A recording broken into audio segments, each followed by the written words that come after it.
Le plan municipal de santé 2016-2020 a fixé pour objectif de rendre effectif l'accès aux droits, aux soins, à la prévention.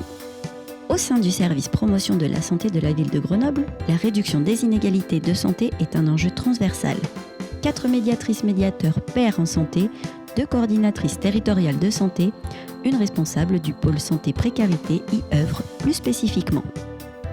En 2016, la ville de Grenoble répond à un appel à projet de l'ARS et obtient ainsi le financement de 3 postes de médiateurs pairs en santé.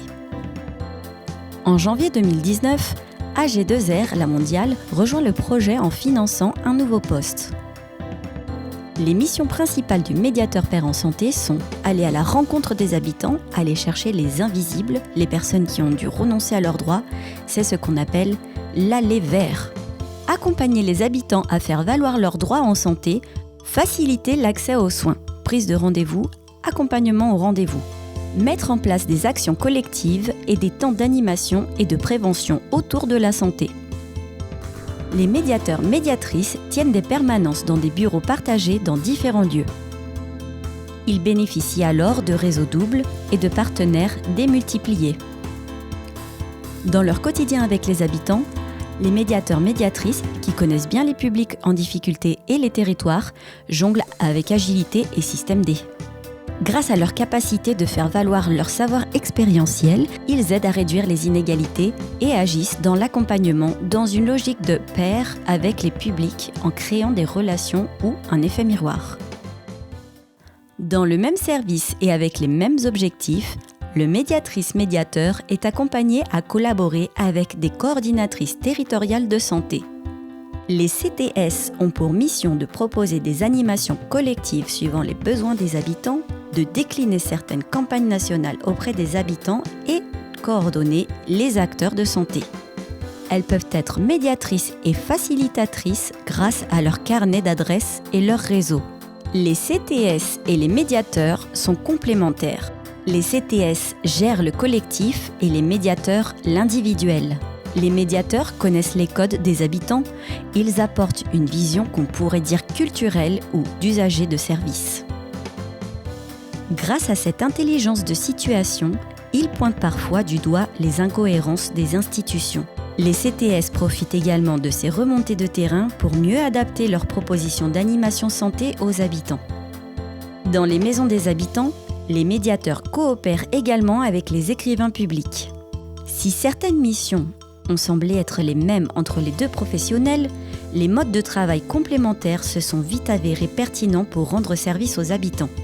C'est ce qui permet aux habitants de ressentir de la transparence, de la flexibilité et de la stabilité, d'après les équipes. Témoignages d'habitants. Histoire de bouche à oreille, témoignage de Monsieur M. C'est Madame C qui a prévenu Anne, l'écrivaine publique, qui a prévenu Nadia à son tour. Et c'est Nadia, la médiatrice pair santé, qui m'a sorti de l'auberge pendant le confinement. J'aidais mon voisin qui avait perdu son dentier pendant un séjour à l'hôpital. Et Nadia m'avait demandé que je regarde dans son courrier si je trouvais des informations sur sa complémentaire santé. Puis on en est venu à parler de moi. Et elle s'est rendue compte que moi-même, je n'avais pas de complémentaire. Et que ma femme n'était pas inscrite à la CPAM. Alors elle nous a aidés à faire toutes les formalités. Nadia, elle est gentille, elle vaut des millions. Depuis, Monsieur M est devenu une personne relais. Histoire d'aller vers, témoignage de Madame B.